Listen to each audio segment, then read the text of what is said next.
Assalamualaikum warahmatullahi wabarakatuh. Kami CGP Angkatan 7 Kota Binjai. Saya memperkenalkan diri. Nama saya Muhammad Isa, CGP Angkatan 7 Kota Binjai dari SDN 024767. Dan rekan saya Martini Eka Sari, calon guru penggerak Angkatan 7 dari SMP Negeri 9 Binjai. dan rekan saya Yani Priasi, CGP Angkatan 7 Kota Binjai dari SMP Negeri 13 Binjai. dengan pengajar praktek Julham Halkhair SPD MPD dan fasilitator Ibu Suci Rohayati SPD MPD. Di sini kami akan mempraktekkan modul 2.3 materi coaching. Selamat menyaksikan. Assalamualaikum Bu Eka dan Bu Yani. Waalaikumsalam, Pak. Nah, Bu Eka, apa kabarnya hari ini? Alhamdulillah sehat, Pak. Alhamdulillah sehat ya Bu Eka. Iya. Gimana perasaan Bu Eka hari ini mau coaching? Gembira, semangat, Pak. Iya, gembira semangat ya. Iya. Nah, pada kesempatan ini Ibu kan berperan sebagai coach dan Iya. Bu Yani sebagai coachnya ya kan. Nah, kira-kira Bu Eka apa yang Ibu sudah lakukan atau persiapkan untuk melakukan coaching hari ini? Untuk melakukan coaching hari ini, saya mempersiapkan beberapa pertanyaan dan sesuai dengan alur kita, Pak. Nah, Yaitu di mana ada tujuan, ada identifikasi, ada rencana aksi, dan ada tanggung jawab. baik. Kemudian jangan lupa nanti ketika Ibu melakukan coach ada 3 kompetensi yang memang harus dilakukan. Yang pertama present atau kehadiran penuh ya Bu. Jadi supaya lebih fokus lagi. Yang kedua mendengarkan aktif dengan rasa. Iya. Yang ketiga mengajukan pertanyaan yang berbobot. Nah, supaya nanti bisa lebih tergali lagi. Oke, itulah yang harus Ibu lakukan. Oke, Pak, siap. Saya akan melakukan yang suruh Bapak perintahkan. Oke, baik ya Ibu, mungkin itu aja. Oke, selamat bekerja Ibu. Baik. Waalaikumsalam, Bu Yani. Terima kasih Ibu atas waktunya. Ya, sama-sama. Baik, Bu Yani. Apa yang mau Ibu ceritakan hari ini kepada saya? Ini Bu, saya ingin berbagi sebagai tugas pendidik ya Bu ya, di dalam kelas. Saya mengalami masalah. Ya, masalah apa itu? Iya. Masalah saya di sini tentang keaktifan siswa Bu dalam pembelajaran khususnya di kelas. Jadi menurut Ibu, apa yang Ibu harapkan dari obrolan kita hari ini? Ya pastinya saya mendapatkan solusi untuk bisa membuat anak-anak saya di dalam kelas itu menjadi lebih aktif dalam pembelajaran saya khususnya.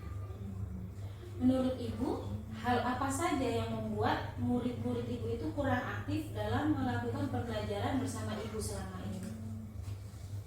Hal-hal atau faktor-faktor yang membuat anak-anak saya di dalam kelas itu kurang aktif, yang pastinya yang pertama adalah ketika di awal jam sebelum saya masuk jam itu jam kosong Bu, dalam arti gurunya mungkin berhalangan hadir karena sakit, kemudian digantikan oleh piket kan Bu, karena mungkin gurunya itu bukan guru mata pelajarannya, jadi kurang serp anak-anak ini, sehingga mereka kemudian minat belajarnya sudah turun dari awal seperti itu.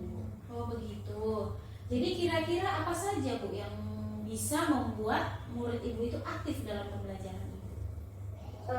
Terima kasih Ibu, saya mencoba untuk kembali menarik minat siswa untuk belajar khususnya dengan pelajaran bahasa Indonesia dengan saya dengan melakukan SDK Bu. Ya, Melakukan gerakan supaya anak-anak tidak hanya duduk malas, tertidur seperti itu. Jadi saya mengajak mereka untuk lebih aktif, tapi dalam konteks belum masuk pada pembelajaran Ibu. Saya hanya membangun konteks, membangun keaktifan mereka secara fisik saja dulu. Seperti itu. Wah bagus itu Bu, saya setuju sekali dengan pendapat yang Ibu berikan tadi. Lalu menurut pendapat Ibu kembali, apa saja yang bisa membuat murid-murid ibu itu asyik dan tidak bosan pada pembelajaran ibu? Setelah saya melakukan SDG kan berarti anak-anak sudah mulai ready ya Bu. Iya. Nah di situ saya juga memang harus tetap menjaga antusiasme mereka, harus menjaga keaktifan mereka. Yang pastinya dengan saya memberikan beberapa metode-metode yang memang membuat anak itu berpikir kritis Bu. Iya. Dengan memberikan LK yang memang merancang mereka untuk bisa berpikir, bergerak, melakukan aktivitas tentunya sesuai dengan perencanaan yang sudah saya buat. Bagus. Lalu bagaimana respon murid-murid ibu setelah ibu melakukan seperti itu? Sangat antusias Bu, sangat aktif. Apalagi kalau saya membuat contoh misalnya dengan membuat metode lampu merah.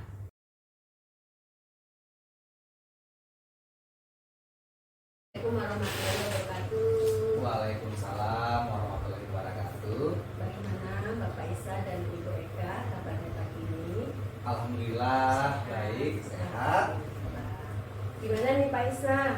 Untuk kesempatan ini Bapak sebagai coach ya, Iya.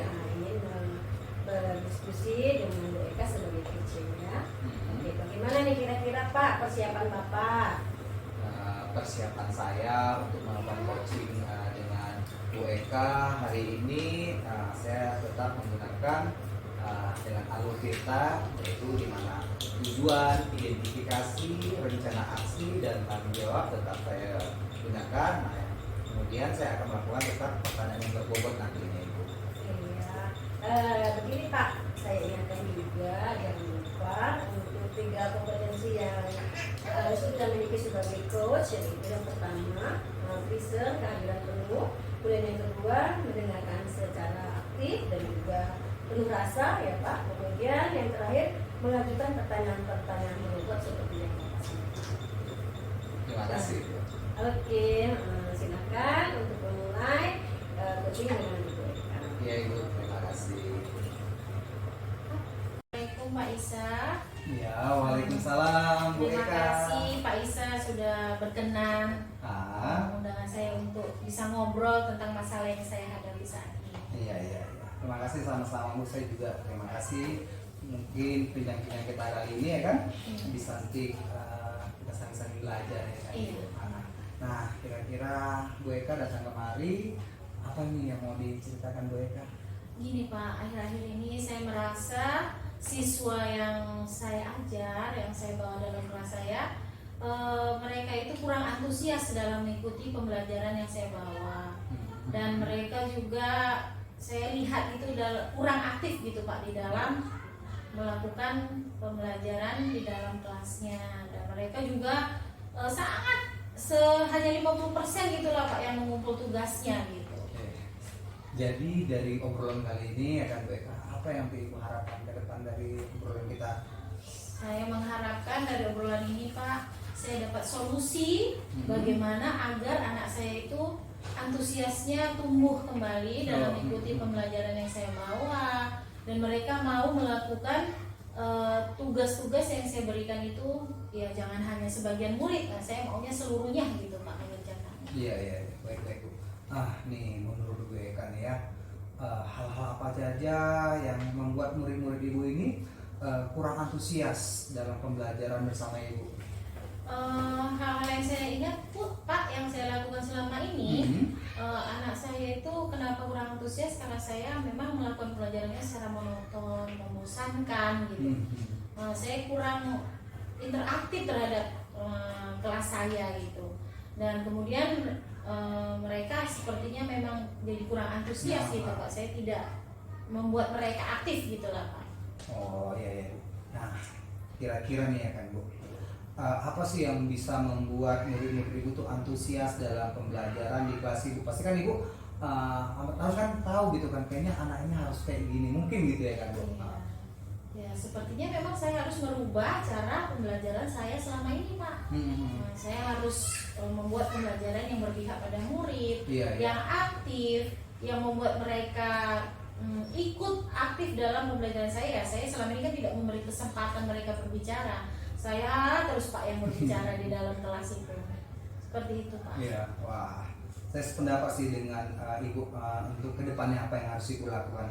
Lalu nih ya, menurut pendapat Ibu ini apa sih yang bisa membuat murid-murid itu asik dan tidak bosan gitu dengan pembelajaran Ibu?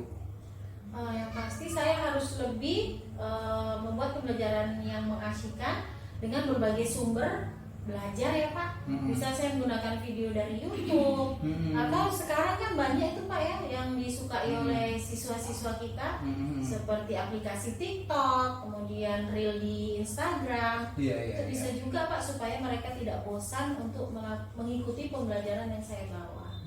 Bagus sebenarnya itu udah luar biasa. Nah tadi kan masalah tugasnya ya kan, Iya. buat jelasin.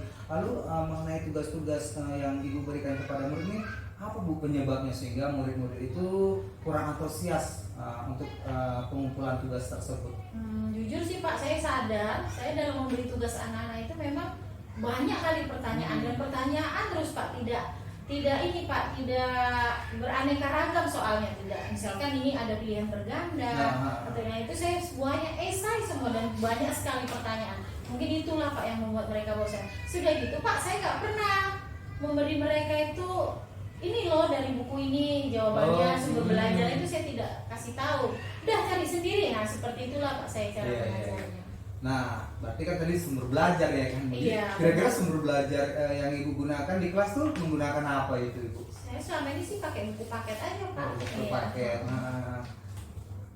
Ada nggak sumber belajar yang lainnya selain buku paket kira-kira itu? Banyak sih Pak. Banyak. Bisa dari YouTube, ya kan Pak, video. Iya benar-benar. Ya, atau bisa dari Google, Iya. ya kan Pak, atau dari kalau kita sebagai guru yang aktif kan seharusnya memang membuat sumber-sumber belajar yang menarik, walaupun nggak harus dari YouTube gitu Pak, buat sendiri ya kan Pak, dari aplikasi Canva atau yang lain gitu Pak. Nah, benar loh Ibu yang melakukan dan bagus sekali lah kan Bu. Tadi dengan media yang luar biasa yang up to date sesuai dengan perkembangan zaman saat sekarang ini. Nah, saya yakin sekali bila Ibu bisa menggunakan berbagai macam sumber belajar yang tadi Ibu jelaskan, pasti akan membuat murid-murid Ibu itu lebih antusias lagi belajar, lebih termotivasi lagi. Nah, sekarang ya kan Bu, apa rencana Ibu untuk menyelesaikan masalah-masalah ini semua? Ya seperti yang tadi ya Pak ya, salah satunya memperbaiki sumber belajar yang saya buat, metode pembelajaran yang saya buat dalam kelas harus lebih mengasyikan, tidak membuat siswa itu jadi tidak aktif, harus yang berpihak pada murid, yang berdiferensiasi tadi ya, agar mereka bisa menunjukkan bakatnya gitu Pak, sesuai kodratnya mereka, mereka asyik gitu. Itu tujuan rencana saya Pak. Bagus loh rencana Ibu. Sebenarnya Ibu udah kuat sekali sih. Mungkin tinggal keyakinan Ibu aja ya kan. Mudah-mudahan apa yang Ibu lakukan ini berhasil kan Bu. Ya. Nah pasti dalam sesuatu hal itu kita punya komitmen dalam diri kita ya kan Bu. Apa sih komitmen Ibu terhadap rencana Ibu ke depannya? Komitmen saya Pak, saya harus lebih matang lagi dalam merencanakan proses pembelajaran, di mana saya harus menciptakan merdeka belajar yang berpihak pada siswa agar mereka senang, bahagia dan mengikuti pembelajaran apa yang akan saya buat. Jadi saya harus tidak boleh malas dan tidak boleh menyerah dengan apa yang harus direncanakan tadi. Wah, bagus loh Bu Ibu. Saya sangat mendukung program Ibu dan keyakinan yang Ibu buat. Mudah-mudahan semua berjalan lancar, baik, sesuai dengan harapan Ibu dan anak-anak lebih termotivasi lagi. Senang sih bincang-bincang kita kali ini jadi motivasi saya juga sih sebenarnya. Mungkin itu yang kita hadapi ya, kadang-kadang setiap orang punya permasalahan dengan murid-muridnya. Jadi pembelajaran bagi kita semua itu. Terima kasih ya Pak atas solusinya. Dari sini saya juga lebih yakin akan rencana yang akan saya buat. Mudah-mudahan siswa yang saya bawa nanti lebih antusias lagi dalam mengikuti pembelajaran dan seluruhnya mengerjakan tugas yang saya berikan. Sukses untuk Ibunya. Terima kasih Tetap Pak. semangat ya kan Bu. Terima kasih Pak. Oke, baik Bapak Ibu, di sini saya tadi sudah mengamati bagaimana percakapan dengan menggunakan model Tirta. Yang pertama adalah pada tujuan, menyampaikan tujuan coaching ini ya. Menurut saya tujuan yang disampaikan oleh coaching sangat jelas, yaitu ingin mencari solusi dari permasalahan yang dihadapi tentang penurunan antusiasme murid dalam mengerjakan PR ya. Kemudian untuk identifikasi, di sini coach sudah memberikan pertanyaan-pertanyaan serta umpan balik yang mengarah pada identifikasi potensi dari coaching. Kemudian juga coach memberikan pertanyaan-pertanyaan yang dapat membuat coaching menyadari ya bahwa penugasan yang dilakukan itu harus terkontrol dan juga memberikan penugasan yang mudah serta tidak terlalu banyak. Kemudian di langkah yang ketiga adalah di rencana aksi. Di sini coach juga sudah memberikan pertanyaan-pertanyaan dan umpan balik mengenai rencana aksi coaching dalam menyelesaikan permasalahan. Coach memberikan pertanyaan yang dapat membuat coaching merencanakan hal-hal dalam menyelesaikan masalah, baik tentang antusiasme murid-murid dalam pembelajaran. Dilanjutkan dengan yang terakhir adalah tanggung jawab. Di sini juga coach sudah memberikan pertanyaan-pertanyaan dan umpan balik mengenai komitmen coaching dalam menjalankan rencana aksinya. Mungkin ini saja yang dapat saya sampaikan. Terima kasih.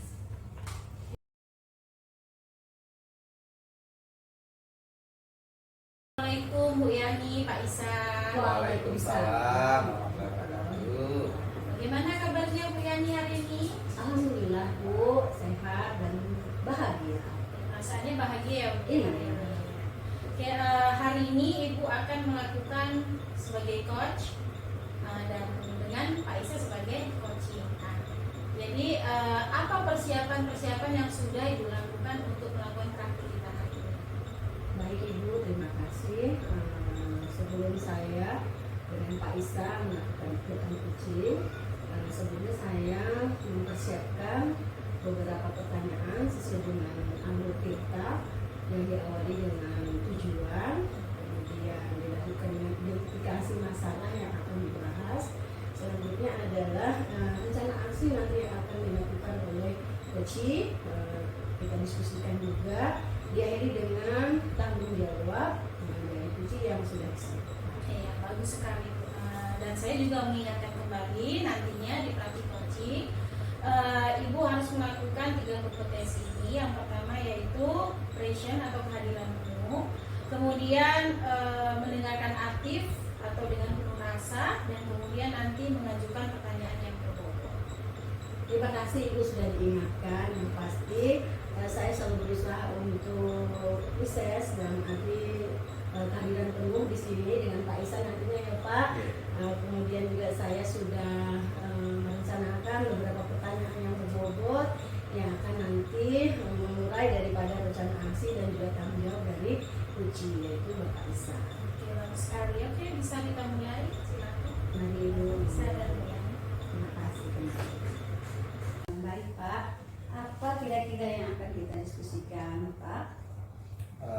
Tentang bagaimana penanggulangan, saya kan banyak permasalahan bagaimana menanggulangi anak-anak saya yang sulit dalam mengerjakan tugas, khususnya banyak kali anak-anak berapa persen ya, ada 7, hanya 7% anak-anak murid saya itu yang mau mengerjakan PR-nya gitu Ibu. Kemudian menurut Bapak apa kira-kira yang Bapak harapkan dari obrolan kita pada kesempatan ini?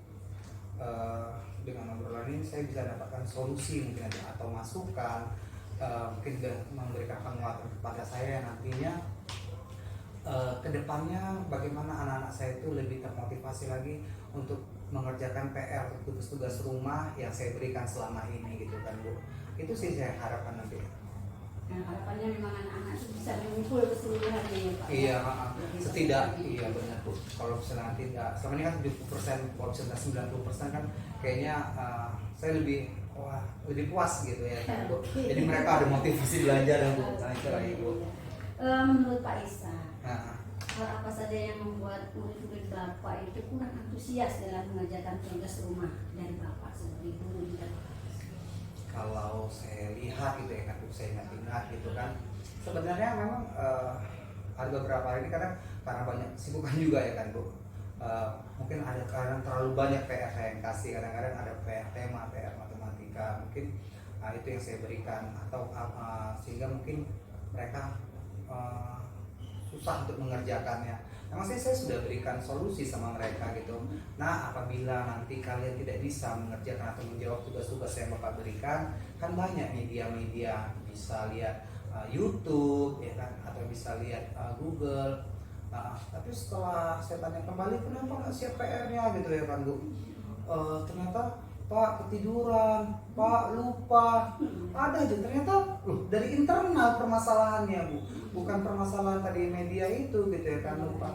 Jadinya makanya itu yang membuat saya kadang marah. Ternyata mereka ada yang nggak mencatat, lupa, tidak mau berkomunikasi dengan teman-temannya. Mungkin itulah Bu yang terjadi permasalahan itu sih. Kenapa anak mungkin bisa juga karena mungkin saya kurang mengingatkan kembali gitu ya kan Bu. Begitu ya Pak ya. Kemudian kira-kira apa saja strategi yang Bapak buat sehingga murid Bapak itu menjadi antusias dalam mengerjakan tugas yang Bapak buat? Iya Bu, mungkin saya butuh strategi nih ya kan. Iya. Memang sih ada beberapa sih yang strategi saya lakukan dari yang sebelumnya. Dulu mungkin lebih banyak lagi Bu, hanya 50 yang ngerjakan gitu Bu. Sebenarnya saya buat strategi, kalau siap mungkin apakah benar nggak ya kan Bu? Karena ada reward yang saya berikan gitu kan Bu, reward supaya mereka lebih semangat gitu ya kan Bu. Atau nanti nilainya kan gini, kalau kita mau nanti masuk SMP negeri, kan masuk negeri nggak mau Pak. Nah syaratnya itu kan nilainya harus kalau dari jalur yang misalnya jalur prestasi gitu kan harus tinggi. Nah saya nggak melihat masalah betul anaknya sih. Kalian nggak mesti betul, itu memotivasi. Iya Pak, yang penting siap gitu. Kalau kalian siap, Bapak kasih nilai terbaik. Jadi Pak kalau salah nggak apa-apa nak kalau salah. Ternyata ada beberapa bulan terakhir anak-anak sudah mulai memang sih Bu, udah mulai gitu kan, udah ada perubahan, udah 70% tadi itu kan Bu. Mereka kerjakan walaupun nggak siap, tapi tetap saya kasih penilaiannya nggak pakai angka, tapi pakai huruf A, B, C. Jadi anak-anak tuh nggak tahu Pak A itu berapa, oh itu rentangnya sekian, jadi oh iya berarti saya tinggi ya kan Pak gitu. Iya nanti nilai raportnya pun juga baik, nanti ada rewardnya saya berikan gitu kan, nanti dapat hadiahnya semua sama, nah gitu Bu. Itu sih yang saya lakukan gitu Bu. Jadi tadi yang saya dengarkan dari Bapak bahwasanya ada peningkatan ya Pak ya, setelah Bapak melakukan strategi yang baru. Tapi saya juga tadi mendengar bahwasanya masuk sekitar 70% ya Pak ya. Iya. Jadi apakah di keseluruhan siswa kita itu kan 100% ya Pak ya? Iya benar. Nah sekiranya apa rencana Bapak untuk menyelesaikan sehingga dari 70 menjadi 100% Pak anak kita mengerjakan tugas yang kita berikan? Mungkin saya tetap memberikan motivasi Bu. Kayaknya kedepannya gini, memang kita guru ini apalagi anak SD nih ya kan Bu. Grup, saya lebih mengaktifkan grup-grup. Jadi setiap tugas yang saya berikan, nanti malamnya saya akan memberikan himbauan lagi. Saya WA lagi, di situ kan ada orang tua. Jadi kerjasama dengan orang tua. Jadi penting menurut saya sih ya Bu, kayaknya penting juga ya kan. Jadi orang tua itu membantu anak-anaknya untuk mengerjakan tugasnya. Sehingga tugasnya itu bisa terlaksana dengan baik. Itu sih harapan kedepannya, tetap reward tetap, penilaiannya juga tetap. Tadi tuh kayaknya harus ada kerjasama dengan orang tua sih Bu yang harus saya lakukan. Kerjasamanya Pak. Iya Ibu. Kemudian Pak, kira-kira dari yang sudah Bapak rencanakan, sudah pernah lebar Bapak sampaikan kita berdiskusi tentang kesempatan ini, apa komitmen Bapak terhadap rencana yang sudah Bapak sampaikan? Ya sih, komitmen saya sih saya akan terus berusaha, karena kan kembali juga ke saya sebagai seorang pendidik gitu ya kan Bu, memberikan keyakinan kepada anak-anak pentingnya kita untuk belajar, dan saya juga nantinya tetap memberikan penilaian yang lebih baik kepada anak-anak, tetap memotivasi kepada anak-anak apa hasil dari pembelajaran. Kalau kita disiplin, maka kita jadi anak yang lebih baik ke depannya, karena dimulai dari disiplin, tanggung jawab anak-anak dalam belajar. Untuk mencapai suatu kesuksesan, kita harus namanya berusaha dan terus belajar. Jadi komitmen saya tetap memberikan motivasi, kemudian bimbingan secara kontinu kepada anak-anak itu. Baik, semoga komitmen yang sudah Bapak buat akan terlaksana sesuai dengan strategi juga yang Bapak akan terapkan nantinya. Saya rasa nanti suatu saat kita akan ketemu lagi ya Pak ya. Iya, iya. Nanti kita lihat kembali, Nah. kita diskusikan kembali bagaimana hasil dari rancangan yang sudah Bapak buat, strategi-strateginya untuk supaya memotivasi anak-anak mengerjakan tugas dengan mudah seperti itu ya Pak ya. Kemudian juga komitmen Bapak juga seperti itu. Terima kasih Pak sekali lagi. Iya. Saya juga sangat terima kasih ya Kak Bu sudah mendampingi saya, sudah menguatkan keyakinan saya bahwasannya ya kembali dari diri saya juga bagaimana mungkin nanti anak-anak lebih termotivasi dengan semangat belajarnya, mungkin yang dari 70% bisa 90% ya Bu. Iya, terima kasih ya Bu atas waktunya. Iya, Iya. sama Bapak. Terima kasih. Baik, di sini saya sebagai pengamat dan saya lihat proses tadi sudah sesuai dengan langkah-langkah dalam model Tirta. Yang pertama di mana dari tujuan dulu. Menurut saya tujuan yang disampaikan oleh Koci sangat jelas bahwa dia ingin mencari solusi atas permasalahan yang dihadapi tentang penurunan antusiasme murid dalam mengerjakan pekerjaan rumahnya. Kemudian masuk ke identifikasi di mana coach memberikan pertanyaan yang dapat membuat coach menyadari bahwa penugasan yang dilakukan harus terkontrol dan memberikan penugasan yang mudah dan tidak terlalu banyak. Kemudian masuk ke rencana aksi di mana coach sudah memberikan pertanyaan yang dapat membuat coach merencanakan hal-hal dalam menyelesaikan permasalahan baik tentang antusiasme murid dalam mengerjakan tugas rumah. Dan yang terakhir yaitu tanggung jawab, di mana coach menanyakan tentang komitmen terhadap rencana yang diambil oleh coach dan ternyata membuat coach menjadi yakin akan keputusan dalam solusi yang dia ambil. Mungkin itu saja yang dapat saya berikan.